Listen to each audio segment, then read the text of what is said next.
بسم اللہ الرحمن الرحیم۔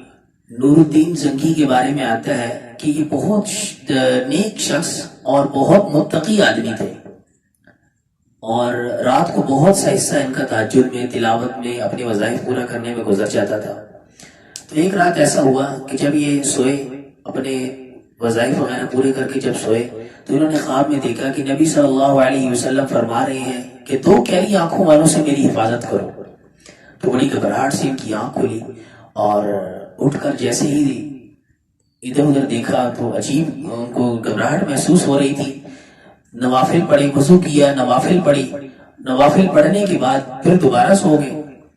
پھر دوبارہ یہی دیکھا کہ آپ صلی اللہ علیہ وسلم فرما رہے ہیں کہ دو کیلی آنکھوں والوں سے میری حفاظت کرو۔ پھر دوبارہ اٹھے، پھر وضو کیا، نوافل پڑھے، پھر سو گئے۔ تیسری دفعہ پھر ایسا ہی ہوا کہ آپ صلی اللہ علیہ وسلم فرما رہے ہیں کہ دو کیلی آنکھوں والوں سے میری حفاظت کرو۔ تو اٹھ کر اپنے خدام سے، اپنے خادم سے کہا انہوں نے کہ میں نے اس طرح خواب دیکھا ہے۔ تو ان کا جو خادم تھا ان کا نام بتایا جاتا ہے، جو ان کا وزیر تھا، جمال الدین، بعضوں نے اور بھی نام بتایا۔ تو جمال الدین سے جب کہا کہ میں نے اس طرح کا خواب دیکھا ہے، تو وہ سمجھدار آدمی تھا، اس نے کہا اپنے خواب کو کسی سے ذکر نہ کرے، ہم ایسا کرتے ہیں فوراً مدینہ طیبہ حاضری دیتے ہیں۔ اور بادشاہ نے کہا ٹھیک ہے۔ بادشاہ نے تقریباً 20 افراد کو اپنے ساتھ لیا اور فوراً وہاں کے لیے روانہ ہوئے، اور تیز چلنے والے اونٹوں پر سوار ہوئے، اور تقریباً 15 دن تک جاتے رہے۔ 16ویں دن تقریباً وہاں پہنچے، اور وہاں پہنچ کر اہل مدینہ سے انہوں نے کہا کہ ان کے خدام نے کہا کہ بادشاہ تشریف لے کر آئے ہیں اور اموال تقسیم کریں گے، بہت سارے انعامات سے نوازیں گے۔ تو بادشاہ نے پورے مدینہ کو جو ہے دعوت دی ہے، ایک بہت بڑی دعوت کا انتظام کیا ہے، کیونکہ وہ پتہ لگانا چاہتے تھے کہ وہ جو دو شخص ہیں وہ کون ہے۔ تو جب دعوت کا وقت آیا تو بادشاہ کی نظر اسی پر تھی کہ وہ دو شخص کون ہیں۔ ہر شخص آتا ایک ایک کر کے، بادشاہ اس کو غور سے دیکھتا رہا تھا، اور متفکر تھا، بہت زیادہ سوچ و بچار میں تھا بادشاہ کہ وہ دو شخص ہیں کون۔ بہرحال پورا مدینہ چلا گیا، وہ دو شخص نظر نہیں آئے۔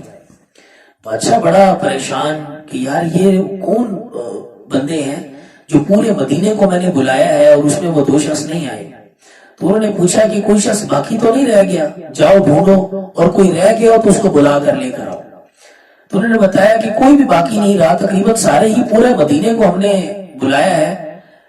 تو بادشاہ کی اصرار پر جب پتہ لگایا تو انہوں نے کہا کہ دو شخص ایسے ہیں جو مغربی ہیں، اور اہل مدینہ کا جب قحط پڑا اہل مدینہ کے اوپر، تو اس وقت انہوں نے بڑا تعاون کیا، اور بڑے نیک اور عابد لوگ ہیں، بڑے متقی پرہیزگار ہیں، سارا دن جو ہے وہ اپنا ذکر اذکار میں ہوتے ہیں، لوگوں کے ساتھ بھلائی کرنا، غریب کی مدد کرنا، اور جو ہماری اسلام کی جتنی بھی صفات ہیں ساری ان میں پوری ہیں، اور روزہ رسول میں نماز بھی پڑھتے ہیں وہ، لیکن وہ کسی سے کوئی ہدیہ تحفہ نہیں لیتے، اور کسی کی دعوت قبول نہیں کرتے۔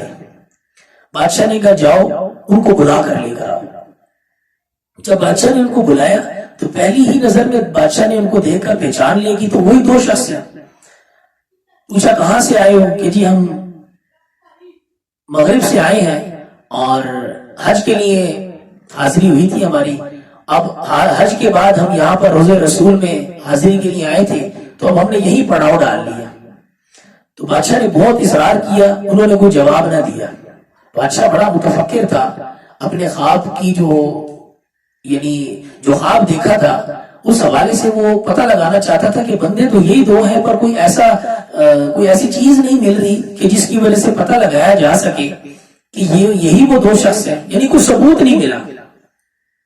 اور اہل مدینہ جو ہے بادشاہ سے بار بار کہہ رہے ہیں، اہل مدینہ کا بڑا مقام ہے، تو وہ بار بار کہہ رہے ہیں کہ بادشاہ سلامت، یہ تو بڑے نیک ہیں، عابد ہیں، متقی لوگ ہیں، جب مدینہ کے اوپر قحط آیا انہوں نے بڑا ساتھ دیا، انہوں نے بڑا مال خرچ کیا۔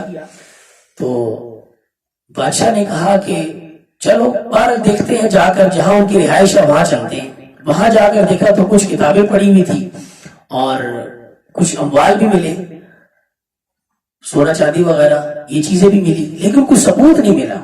بہرحال بادشاہ بڑا پریشان، تو ایک دم اس نے ایک جانماز کے اوپر دیکھا جو بوریے کے اوپر بچھا ہوا تھا.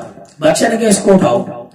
جب اس بوریے کو اٹھایا تو دیکھا تو ایک پتھر پڑا ہوا ہے, اور جب اس پتھر کو اٹھایا تو ایک گہری سرنگ تھی, اور ایک گہری سرنگ تھی, اور جب دیکھا تو وہ روزہ رسول تک جا رہی تھی. تو بادشاہ کو بڑا غصہ چڑھا اور انتہائی بادشاہ غضبناک ہو گیا, اور بادشاہ نے مارنا پیٹنا شروع کر دیا ان دونوں کو.